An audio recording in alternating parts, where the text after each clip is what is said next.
My name is Randy Rubenstein, and welcome to the Mastermind Parenting Podcast. At Mastermind Parenting, we're on a mission to support strong-willed kids and the families that love them. Hi, everyone. This week, I have a treat. I have a fantastic guest, Robert Barnett. Robert Barnett co-founded the Modern Classrooms Project, which has empowered 80,000 plus educators in 180 countries to meet every learner's needs. Before that, he taught math, computer science, English, social studies, and law from the middle school to university levels at public and private schools in the U.S. and Switzerland. He graduated cum laude from Princeton University and Harvard Law School. That's an impressive resume, sir. I just have to say. Speaks English, French, and Spanish and lives in D.C. He hopes his two young children will learn in modern classrooms someday. So thanks for being here, Robert, and welcome to the show. I think we're going to have a great conversation. Thank you. Thank you for the warm introduction. And you hit the most important part last, which is, two young children who I hope will learn in modern classrooms someday. It's funny because that's really what I wanted to hone in on. And I wanted to say, before we started recording, Robert was like, I'm a little nervous because I've got two little kids. I haven't been doing this parenting thing for very long. I don't know, and I'm like, well, this podcast is about us bringing together resources, and there's no such thing as an all-knowing parent. Like even me with a 26-year-old, a 23-year-old, and an 18-year-old, I'm still trying to figure shit out. So that's what we're doing. But I really wanted to hone in on, tell me about this hope that you have for your two young children learning in modern classrooms someday. Tell me about that hope, that dream, what that means. I want to hear you unpack that. Yeah, I'd be glad to. And maybe I can start by sharing what it is that I mean by a modern classroom. Perfect. I started my career as a teacher. I was a high school math teacher. Actually, I was a teacher, and then I went to law school, and I didn't like it much, so I went back to teaching. But when I was a teacher, I was a high school teacher, and I would stand at the front of my room, and I realized that the students in my classroom, they all needed different things. There were some students who loved math. They wanted a challenge. They needed a challenge. There were some students who hated math, usually because they had missed something a few years ago and just fallen farther behind and lost confidence. And there were students that weren't there at all. And so I sort of had to figure out, how do I meet each of these learners' needs at the same time? And I remember, it's kind of heartbreaking to be a teacher sometimes because you get to know these students and you want them all to succeed. And you realize that one lesson per day that I'm giving from the front of the room, it's not challenging, David enough. And for Anna, it's way too hard. It's over her head. She has gaps. And Troy's not even here at all. So, what do you do? So I had to try to figure out a way to do that. And the brief summary of how I did that is, instead of standing at the board, I would record my instruction on video, short videos that I would give to my students. Now they could watch these videos in class or at home. They could watch at their own paces.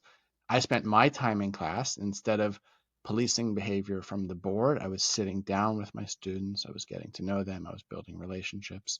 And I could make sure that they actually understood lesson one before they moved to lesson two. And that's so powerful for a young person to see that when I apply myself, I can understand lesson one. And once I understand lesson one, I can do lesson two as well. So anyways, I did this as a teacher. My colleague did this as a teacher too. We said we have something worth sharing.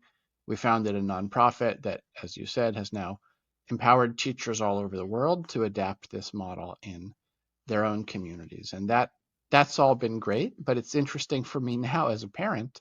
My kids are 2 and 4. My oldest will be in kindergarten next year, and I'm really starting to think, what do I want for him in school? And what I don't want for him is to go into a big class where the teacher spends their time, managing behavior, and for him to be bored because he already understands what he's learning, or for him to be lost because he is missing something, or maybe he gets sick and comes back and he doesn't know what's going on. And he's 4 years old, so I have no idea what kind of, student he will be. He'll excel in some things, I'm sure. He'll struggle in others. And what kind of experience do I want for him? And I want him to have the same kind of experience I strove to give my own students, which is, you know, making learning accessible through technology and then having the time in class to sit down and get to know them. So that's what I mean by saying I hope. That's what I mean by a modern classroom, and that's what I mean by saying I hope my sons will learn in that kind of classroom one day. What does it look like in elementary school? Great question. I think actually in elementary school, this model sometimes works. It's more natural than in secondary school, because secondary school, you sort of think of all the students sitting at the desk doing the same thing every day. It's very rigid, and sometimes secondary school teachers think of themselves as these deliverers of content, where I do think in elementary school there's more of a sort of small group, maybe station rotation model, fewer students, more relationship building.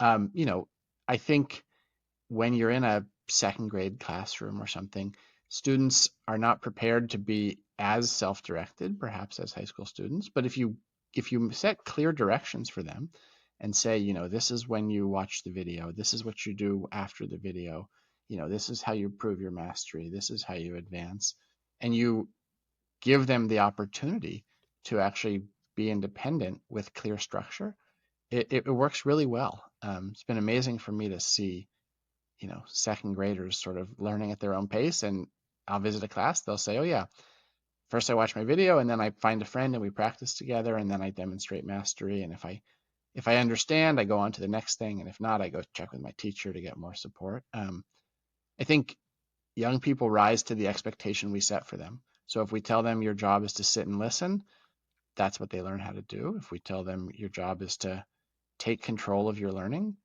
they can do it. So there's a lot in this model that it sounds like focuses on giving the kids agency. Absolutely. Yeah. I think, you know, we don't want our children to just be passive consumers of information. You know, I certainly had classes when I was in school where I sat there and I could be daydreaming and the information was coming at me and I got some and missed others. Wasn't that wasn't that useful? When I really learned, it was because my hands were getting dirty. You know, I was in something, I was learning it, I was taking control of my own learning. And so I think that's something learners at all ages can and should do. So does your nonprofit focus on really training the teachers? Because the teacher is the one who's making the videos, or is there a resource bank that they're grabbing the videos from? Like, well, how does that work? Great question. Yes, first of all, we focus on training teachers, and I use this model in, you know, public school in the middle of Washington, D.C. I use this model in a private school in the Swiss Alps, and so we're training teachers all over the place in all kinds of schools. I think if teachers think this will work for them, it can. In terms of videos, it's fine if teachers use videos they find online. Certainly, my kids, you know, love certain channels on YouTube, and that's great. I found as a teacher that my students connected more with videos I created, and it was a really nice tool for parents as well. Sometimes Mm. parents say, well, they didn't teach it this way when I was learning it, or, you know, I was teaching statistics. Some parents haven't learned statistics or they haven't thought of it in many years. If my instruction is on video, now the parent can watch it. They can see how I teach it. They can help their student. They get to know me as well. So that was a nice, that was a nice aspect to doing my own videos. And it might sound complex, but if you can get on a video call, you can record a video. You know, you start a Zoom call with yourself, you hit record, you explain something, you cut yourself off, you put that online and share it with your students. That's a great way to deliver content to your learners. What do you think about? Because I know that like Khan Academy, um, it, I mean, it's is it, would you say it's consistent with this model?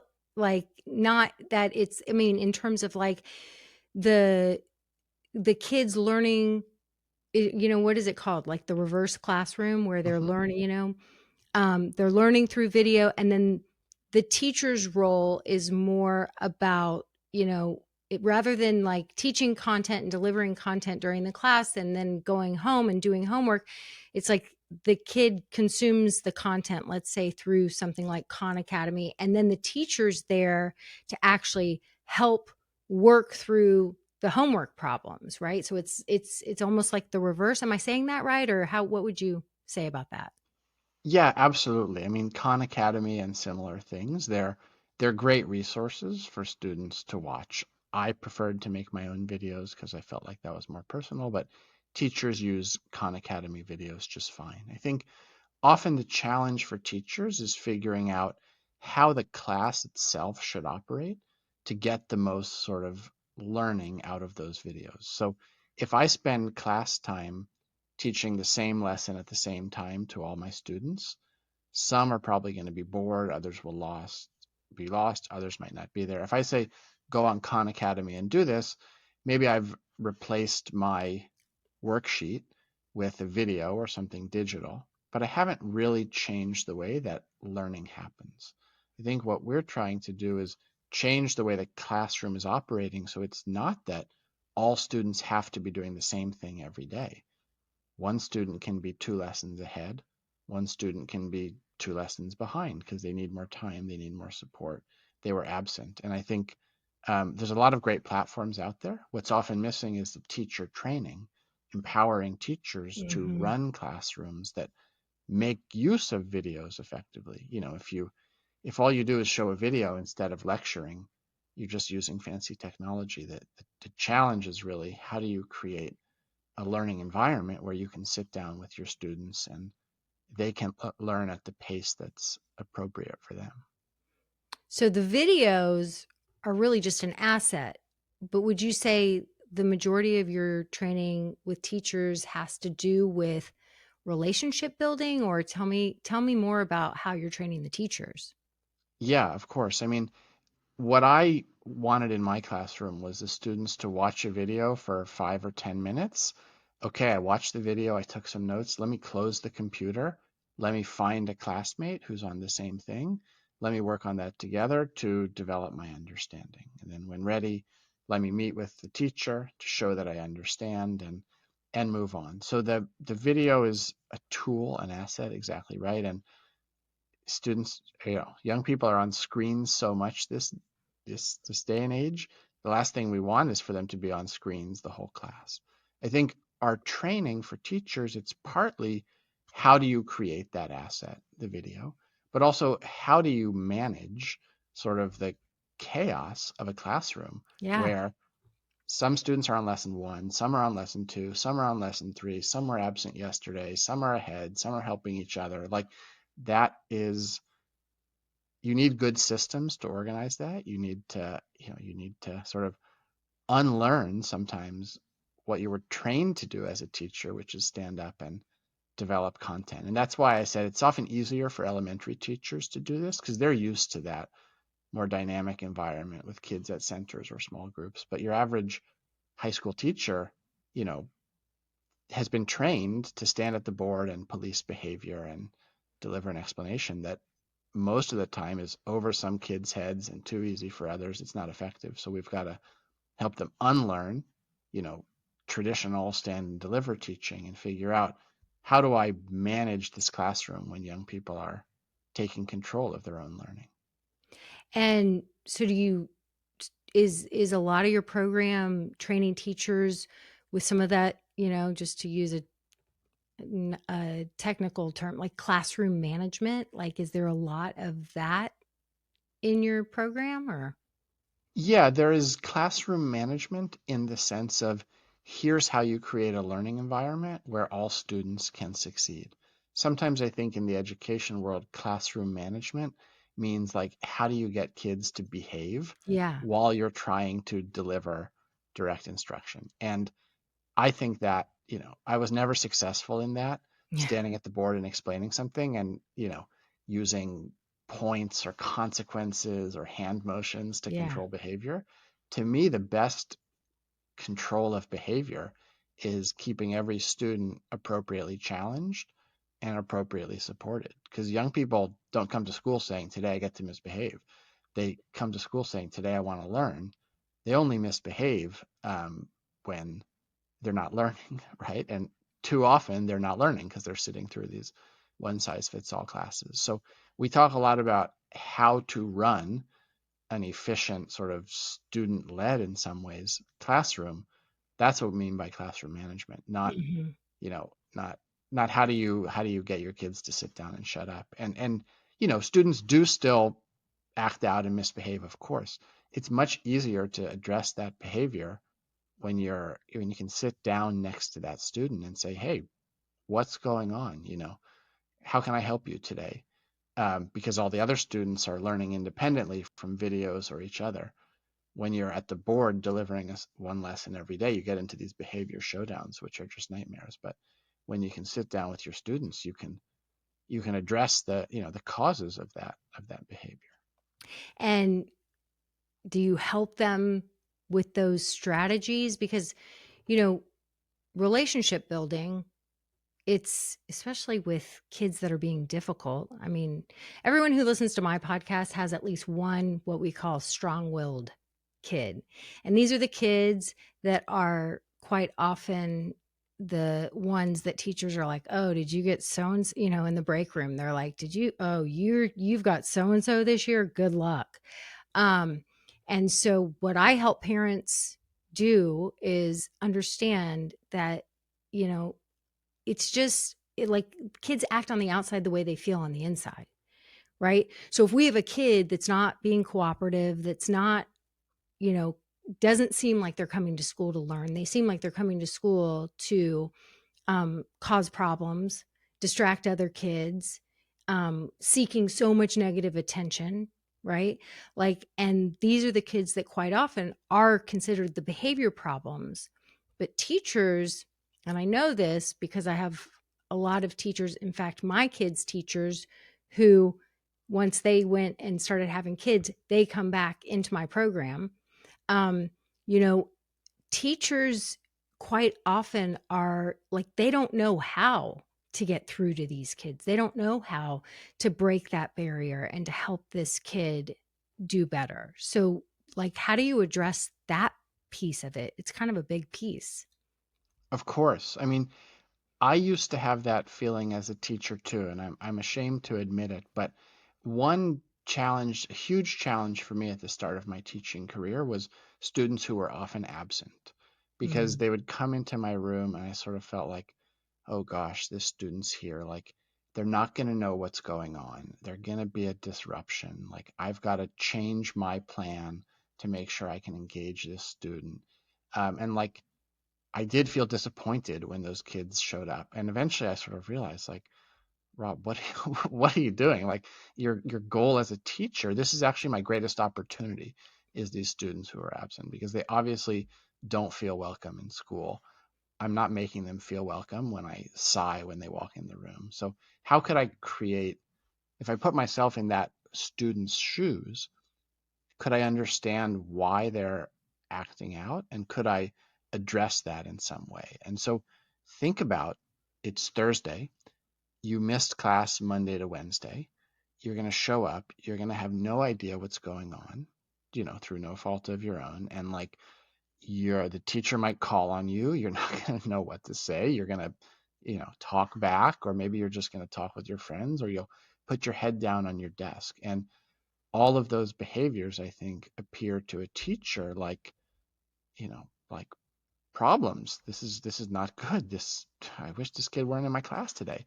But putting yourself in the student's shoes, how could you create an environment where that student feels capable of success? Because if the student feels like I can learn today, they're going to want to learn. I mean, I don't believe that kids come to school wanting to cause problems. They want to succeed. They just cause problems when they can't succeed. So Mhm. if that student can come in and pick up with a video where he left off the last day he was here, that's great. If I have the chance to go walk over to him and he doesn't disrupt my whole class presentation, by arriving late, I could find the time to walk over to him and say, "Hey, how you doing? They missed you in class. You all good to keep learning?" That sort of thing is so valuable Mm. to a young person who's struggling. And then I might say, well, look, David's ahead. David, can you come over here and help Troy catch up? Like, you know, that's a nice thing to be able to do. That's Mm, not possible when you're trying to be the dictator that controls your room. But I think, I don't know, my 4-year-old seems pretty strong-willed at times. The way to address that is not for me to, yell at him in front of his brother and my wife. The way is to find time to sit down with him and see what's up. And so I think that's true for students in school and teachers. The question is, how do you create a classroom environment where it's possible to have that kind of interaction? hmm I feel like that. So there was a program that I was trained in that was really about creating a school family, a classroom family. And they had a lot of rituals built in. And so I think you're talking about like a middle or a high school kid who's got frequent absences, but on the elementary school level, you have there was a ritual that whenever a kid was gone and then they came back, and the teacher, she would take roll or whatever, and she would see that this is a kid that has been out for a day or however long. And so they had a ritual that was, you've been gone, you've been missed, where would you like your welcome back kiss? And like so they would assign jobs to all the kids in the classroom. So if this week you were the welcome back kiss person, you had like a little stick, and so the whole class would say, when the teacher realized, oh, so and so's back, and then they would all say together, you've been gone and you've been missed, where would you like your welcome back kiss? And then the kid that had the role of being the welcome back kisser would come over with the little, puppet thing, and like the kid might say here, and they would do it here. And that was a way to sort of, welcome the child back into the community. And I thought it was a little hokey when I first learned about it, and the kids, they ate it up, right?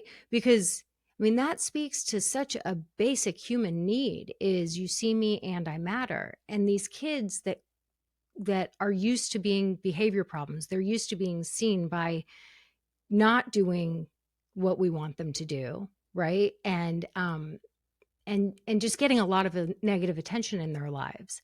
Like, to have a teacher come over and to reconnect with them and to let them know they noticed that they were gone and they're so happy to receive them back. How can I support you? Like, I would imagine that is hugely impactful. And yeah, I love that. Yeah, I mean, that sounds like it sounds like an amazing routine to me. I would have liked that. And you're right that my experience is more in secondary school, but think for a second about a student who was not proficient in math in fourth grade. And 2 out of 3 Americans are considered below proficient in math by the time they're in fourth grade. And then you go to fifth grade. And if you don't understand fourth grade math, you're not going to understand fifth grade. And maybe you're not where you should be in reading either. And then sixth grade, and seventh grade, and eighth grade. And every year you're a little farther behind. And then you show up in high school, and how is that young person going to feel sitting in that room? They've already given up. And if the Yeah. teacher is just going to stand up there and say, today's lesson is on, finding the sine of a right triangle, and you don't know what a right triangle is, and, because you haven't learned, like, you are going to be unhappy and you may act out. If the teacher says, today we're going to learn this, but you have the time you need to learn it, I'm here to help you. You can work with your classmates because your job is not to sit and listen, but your job is to figure this out. I think that can make a real difference for young people. And it's not a magic bullet. It doesn't solve things overnight. But yeah, for the student who's used to being treated like a problem, think about how they feel every day walking into math class. Yeah. It's miserable. How could we create a class where they learn, but where they also feel welcome and where they look forward to, like, hey, wow, today I can go in. It's going to take me a little longer than my peers, but I'm going to understand something. Maybe I am good at math. Maybe I am good at school. How do we create classrooms like that? You know, I think it's interesting and um incredibly innovative, and also like in this, look, it's like every parent I know is just panicked about technology. And Jonathan Haidt wrote that book, and I think it's been helpful for many parents to realize, like, oh, we the tech companies, there's no restrictions, so we have to do more as parents to kind of band together and to hold off on certain things. It's like, back, I mean, it's not that long ago that to have, and I know in my community, if I had said to my kids in middle school, we're going to wait until you're 16 for you to have a phone or for you to have access to, the way everyone else is communicating, like that would have been really difficult, because my kids were in a community and in a school where they would have been the only ones. And so it was like, I felt like I was stuck between a rock and a hard place. Like I knew that giving them that device was taking away so much of their childhood. And also I knew middle school, starting in those middle school years, it sucks to feel other. And you're going to feel other in lots of ways, but like here I am, because it's for your own good, making you give, putting down these boundaries that now leaves you feeling very othered. It was such a hard choice. And, and so now there's resources. I think it's becoming more of a conversation. More parents are like, oh yeah, we're not doing any social media until they're in high school or until they're whatever age. And you're not the, I wouldn't be the only one. um, I think so many of us are panicked about AI and what this means, and our kids being, such a techie generation, and they're going to be, and people are lonelier than ever. And what your model says to me is, no, no, no. They're going to watch a video of instruction for 5 or 10 minutes. The rest of the class is all based on working together, collaborative learning, relationship building. Um, like it seems like you're using the resource of technology to learn in a way that's smarter and not harder, in the sense that we're using these tools so that we can focus the majority of our time on being together in relationship. Am I don't know, how would you edit that? Or No, that's very well said. In some way, I think the original sort of self-paced, mastery-based classroom goes back to the one-room schoolhouse, where mm, students were, getting what they needed from a teacher, and it wasn't based on every student gets the same thing today. And I think we moved to sort of an industrial, age-based model of education that has gotten us away from that, where we sometimes feel like kids are these outputs and we have to fill their heads with certain skills. And the result is that a lot of students hate school, feel like problems, and don't learn what we want them to learn anyways. So you're exactly right. The goal is to use technology to make learning more human. And I think we know that technology can be used for good or for bad. I'm on FaceTime with family members connecting through technology.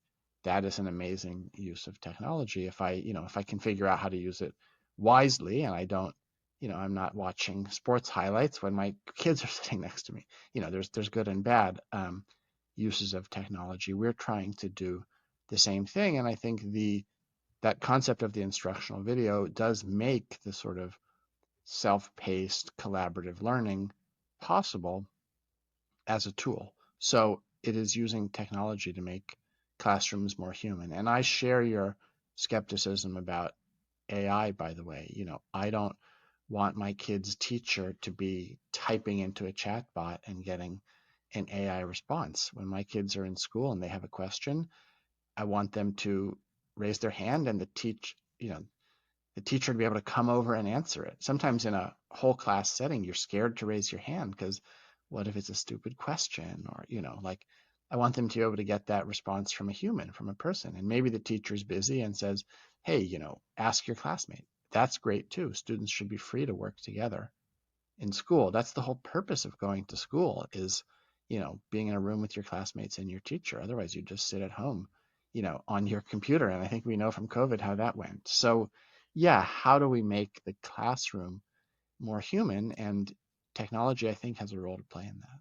Yeah, I think it's very interesting. And it almost sounds counterintuitive, but I feel like it makes so much sense. I mean, if I think about my kids, um, they hated school, and it was, and they were not behavior problems, and they did fine. And, um, but ultimately it was just like, no, it's boring. That's the bottom line. It's boring, and I kind of felt like they had the worthiness to know that they deserved something better.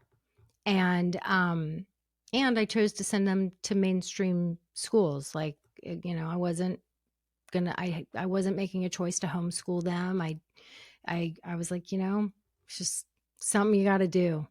And when they had, especially like middle and high school, when they actually had an engaging teacher that really cared about them, that they really felt like got to know them, maybe even knew their sense of humor, knew their personality. Like, shout out to Miss Fleming, because my son Corey, who was just like, yeah, school, like, what's your favorite class? Like, none. It's boring. It's not engaging. You just do what you have to do. And he was a fine student. And then in 12th grade, he had Miss Fleming. And Miss Fleming was a little bit of a rebel and a smart lady. And she really cared, and she connected with them. And he, he just soaked up every moment. I mean, every night at dinner, we were hearing, like, the story of the day was something about Miss Fleming's classroom, and some exercise they did, and it was all such human moments. She did a morning meditation. She did a 5-minute little sort of meditative thing where they came in and they had to choose their feeling word that represented their day so far. And then she would, like, do some kind of meditative little, like, she brought them into their bodies. And then and she was teaching English. He learned so much in that class. And I just think that I think as we continue as tech, we can't even keep up with technology. But I think that what's coming is this value of human, feeling like a human and connecting with other human beings, and bringing back something simple like we are designed. I didn't know that I liked learning. Like, I knew I liked learning when I was a little kid, and then I forgot because my education was not great. And then I remembered that I liked learning as an adult when I just started, learning about shit that I was interested in, whatever it is. Um, and I was like, I'm obsessed with learning. How come I didn't know that for so many years? Like, we were designed to love learning, and then we just kill it in kids. Yeah, I mean, there's a saying in teaching, students don't care how much you know until they know how much you care. And Yeah. how do you show that to your students? Maybe you stay after school or something, or you do a club, or you engage with students outside of class, but you should be able to show that in class. And relationships just take time to build and intention to build. And we're trying to help teachers figure out how to create the time and space to build those relationships. I think, nowadays, if there's something new you want to learn, maybe you sign up for a course at your local community college and you go every day and you sort of hope that you'll get what you want. But when there's something I want to learn, like, I'm going on YouTube, I'm trying to figure Yeah. it out. And then, Obsessed with you YouTube, know, obsessed with podcasts, obsessed with YouTube, obsessed with, I mean, now it's like, why would I even read a book when I can listen on 1.5 on, and if it's a book on my Audible app, and I can do it during all the in-between moments of life. And if it's a book that, like, I find myself listening to, oh, I need to listen to this again and again, then I'm going to order it because I want to see it in print. And I'm going to solidify that learning that went into my ears, right? By seeing it on the page and highlighting and doing all those things. Like, there's I use technology to learn better. So why wouldn't we be doing those same methods with our kids in all of these, core curriculum concepts that we want them to learn growing up? Yeah, that's exactly right. I mean, I had to fix my bike recently, and I was on YouTube trying to figure it out, and then I went in my garage and fixing the bike, and then it wasn't totally working, so I went to the bike shop, and there's a mechanic there who can also explain it to me. So there's a Right. limitation to what I can get from the video, but I learned a lot, and then when I had that, I spoke to him for 2 minutes, but it made sense to me. He gave me that like piece that was missing, and so it's the combination of the video and the human. And, Yep. that's in my neighborhood now. And I feel like I have a local bike shop in the neighborhood. And if I need help, I can go and Phil will help me out. Like, there's also just a feeling of community and warmth that comes from that human interaction. Well, So, that's right. Because when I'm learning these things, whatever it is that I'm interested in learning, well, guess what I do the next day? I'm talking about it with the members in my community. I'm talking about it with friends. I'm inviting maybe the author onto the podcast to have a conversation about it. Exactly the same thing, right? It's like, okay, I've learned it, but we're pack animals. Like, we're meant to be in relationship with each other. So now I've learned it, and now it's like your model where kids are getting together in little pods and they're collaboratively learning, right? Like they're consuming the videos, but then they're getting together and they're working together and maybe even helping each other, right? I'm yeah, imagining. yeah, of course. That's what it's all about. That's how we learn, and that's the value of going to school. So sometimes when the teacher is, when I was standing at the front of the room trying to explain something, might take me 20 minutes to explain because I'd have kids coming in interrupting and control behavior, and a student would say, "Oh, Mr. Barnett, sorry, I missed that. Could you repeat it?" And like it just took a long time. I could explain the same thing in 5 minutes on my video because there's no interruption. The student who's late can start from the beginning when they get there late. The student who needs to watch it again can just pause and rewatch. The student who understands it. I'm not asking my students, hey, just quiet for 20 minutes while I explain this. The students are free to move around the room and speak with one another. And, I would often have all the students who are on lesson 2, hey, sit at this table today.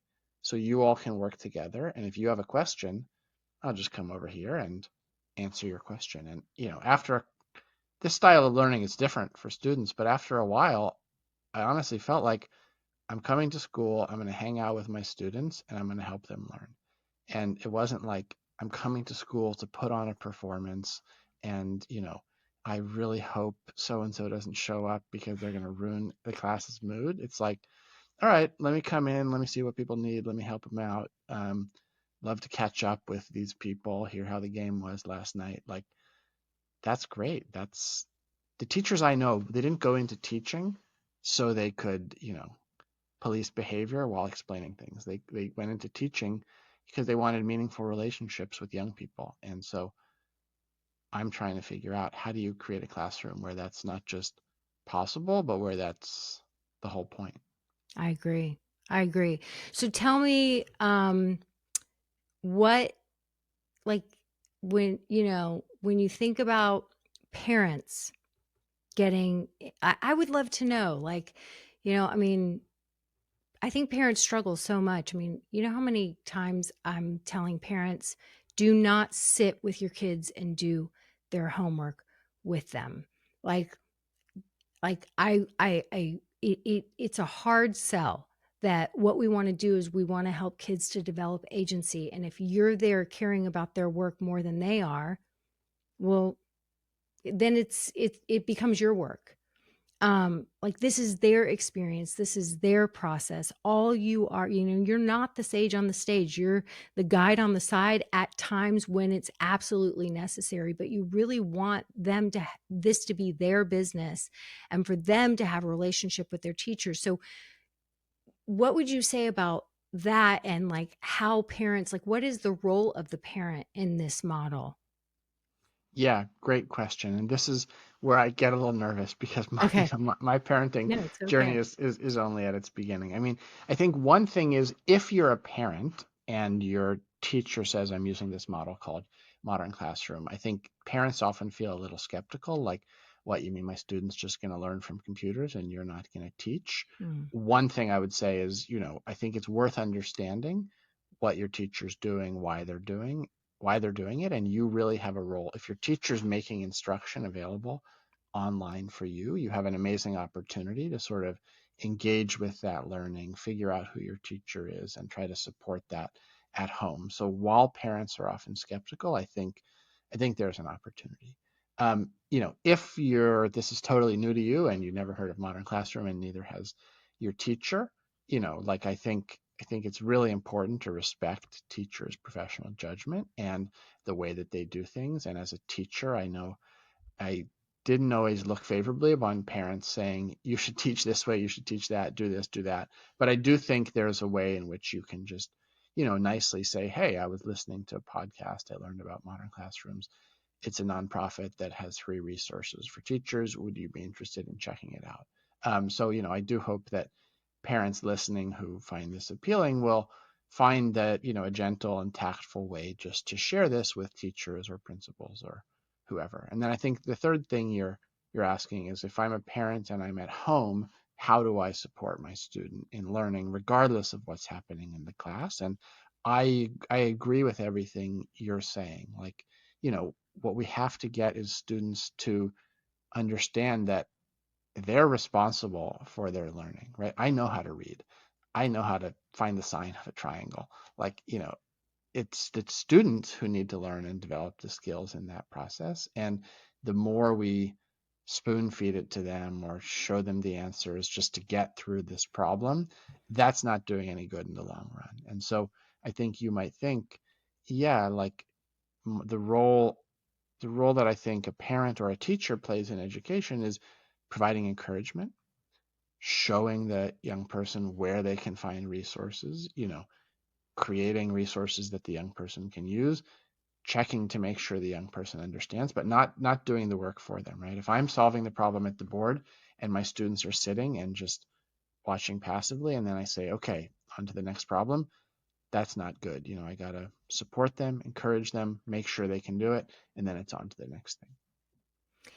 Yeah. And I also think like my kids, well, 2 out of 3 liked doing their homework at, sort of like at the table in the kitchen.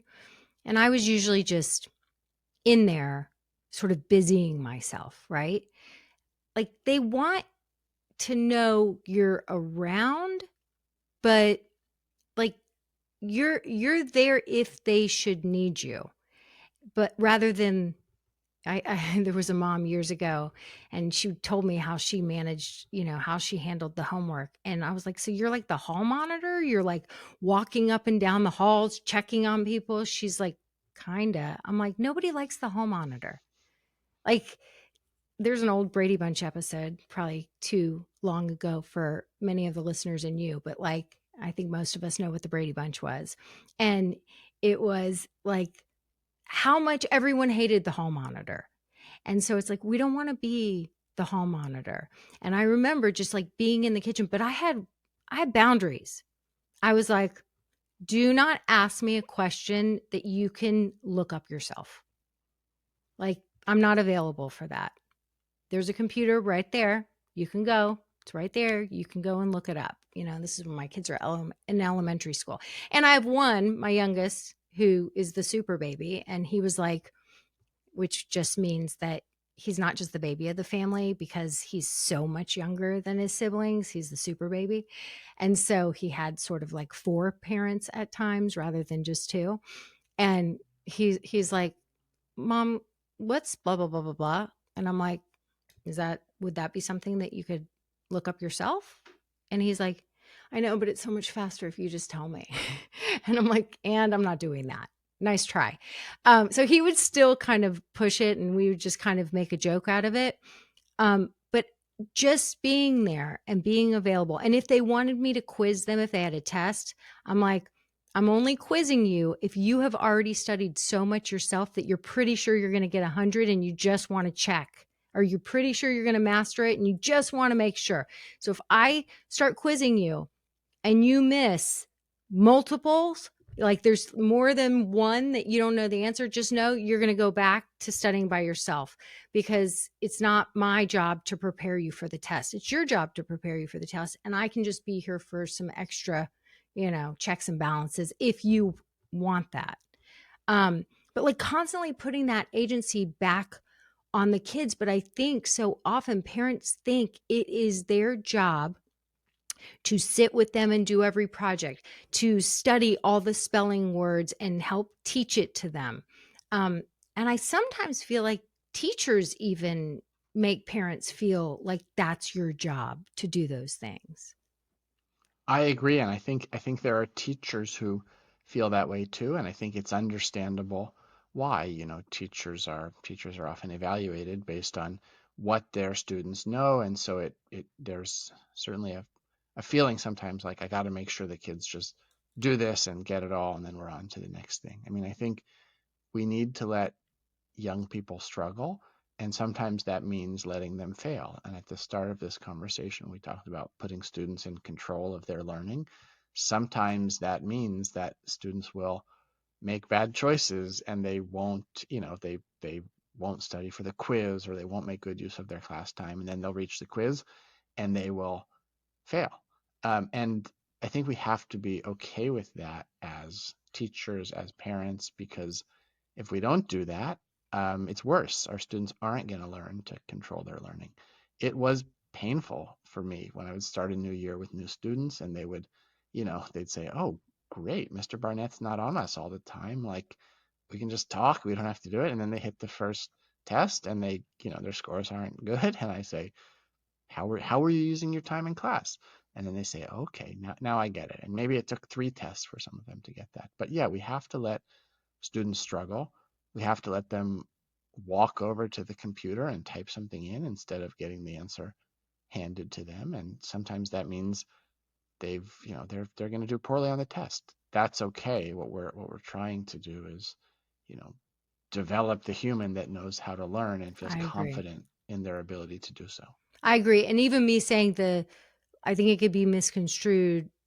Unless you know you're going to get 100, don't ask me to quiz you, was not saying I expect you to get 100. It was prepare yourself. Frankly, I don't know if I should admit this out loud, but I never looked at any of my kids' report cards ever. And I've had 3 now that are, college or beyond. And I never looked at progress reports, report cards, anything. They told me their grades. And of course, I had to sign things, but I wasn't interested. I was just interested. Are you proud of what you got? Okay. If not, then let's figure it out. There's something there, there's something to figure out. Maybe you need an extra resource. Maybe the way the math teacher's teaching isn't making sense to your brain. Okay.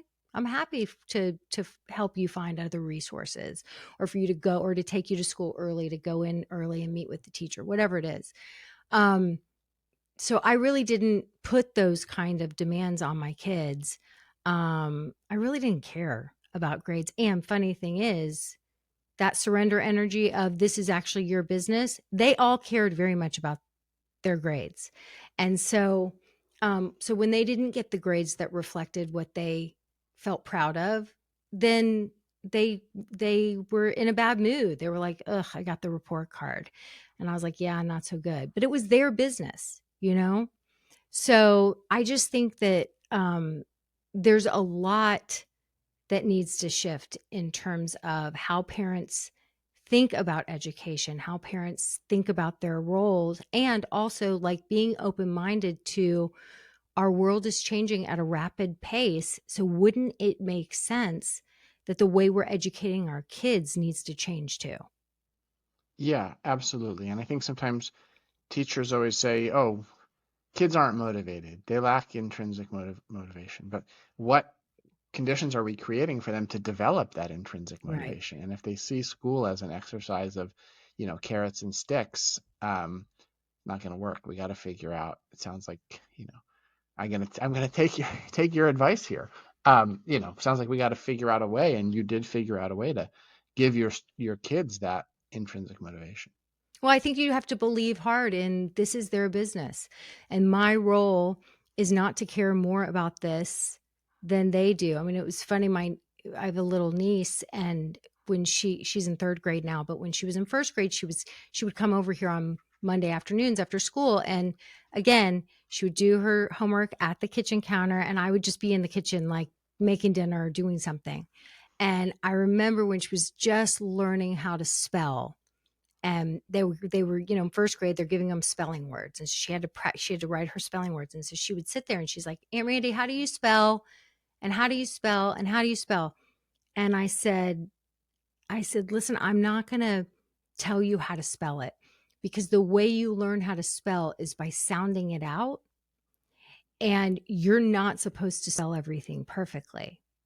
I said, the way it makes sense to your brain is taking the time and just sounding it out. And then when your teacher corrects it, or if you look at after you've done it, if you look back at the word and see that, oh, the way I sounded it out is not the way it's spelled, and then you go and correct it yourself, like that's how your brain is meant to learn and then remember the next time. But if I just tell you how to spell it, it's not going to be as impactful.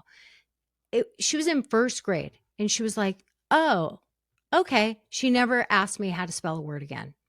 It's like we underestimate what kids are capable. It's like, it's like they just need to know why we're not giving them all the answers. But once you give it to them and makes sense, they're like, oh, got it. You would have been a great modern classroom teacher. I I mean, that's mean, exactly right. yeah. Yeah. I mean, because I know that this really is, and that's why I think I invited you on the podcast, because I was like, I know that I sort of hate traditional education. And yet, my kids went in middle and high school to a fairly progressive school, and I still don't think they got the best education. I mean, they never stopped saying school's boring, we hate school.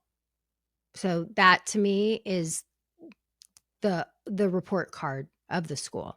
Like if humans are designed to learn and you go to school and you're learning, and every teacher is like a Miss Fleming, you love school, right? And Of so course. if you come and you say, school is school, nothing great. Um, and but I kind of was like, yeah, in a perfect world, maybe I would have homeschooled you. But I think I was too lazy. I didn't feel like it. So we just put up with something that I wasn't super thrilled about, but it was just, I was like, it's fine, whatever. Um, but I love the idea that a model like modern classrooms is becoming more and more mainstream. And the fact that you've made this a nonprofit, I mean, it's like there's no excuse for more schools not to adopt this.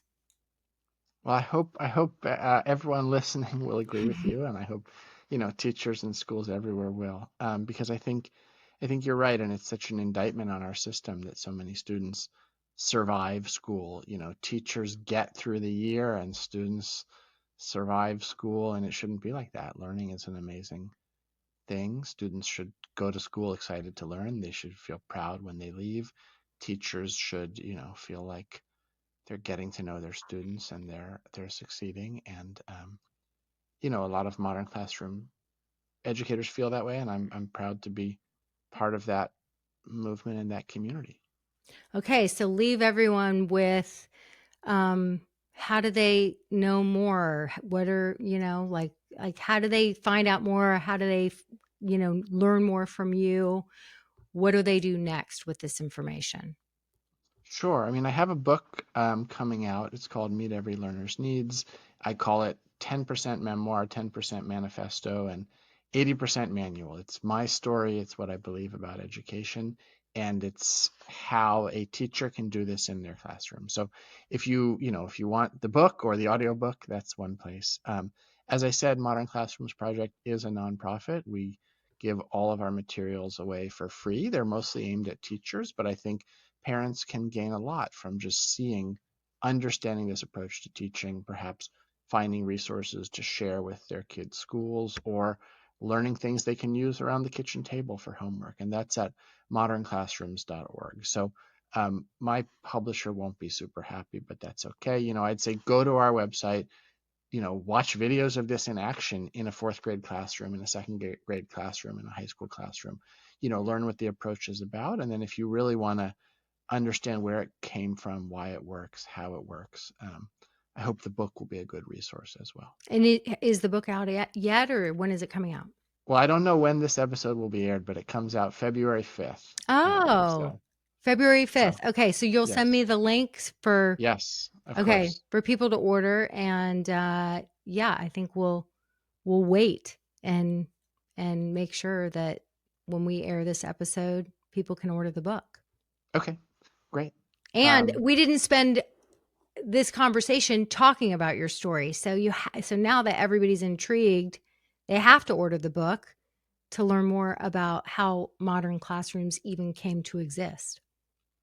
Yeah, well, my story is less important than the work that our teachers are doing every day, but I do think I was a teacher. I struggled. I developed this method in my own classroom to meet the diverse needs of my students. And if my story can help teachers and parents understand what education should look like, then I hope they'll read the story. And I certainly hope that, my kids' future teachers will read the story, because this is not a methodology that I want, just for those poor kids in those poor schools. This is how I want my kids to learn, and therefore it's how I believe all children should be educated. I think it will be, every student has needs that deserve to be met, and I hope that the book and the Modern Classrooms Project provides an approach that can meet that important goal. Love it. Okay. Thanks for being here. I think this was a great conversation, and have a great week, everyone. Bye. Thanks for listening today, guys. I hope you picked up some tips, tools, maybe some baby steps for creating more balance and boundaries in your life. And I just wanted to let you know, if you want to continue moving the needle forward in creating this for yourself, having a happier household, I want you to go to my website and check out mastermindparenting.com. We have 3 beginning programs, and if you need some accountability and more support, then please look for the one that would be a good fit for you. And as always, we're on all the social channels under Mastermind Parenting. On Instagram, it's mastermind_parenting. And, periodically I do pop up on different Instagram lives, Facebook lives, where I give you teaching and coaching, and I love engaging with you live to help you help your strong-willed kids so that they can feel better, because when they feel better, they do better. And I love, love, love getting to know you guys. So thanks for listening. If you like this podcast, please don't forget to subscribe, rate, and review. Super, super appreciative.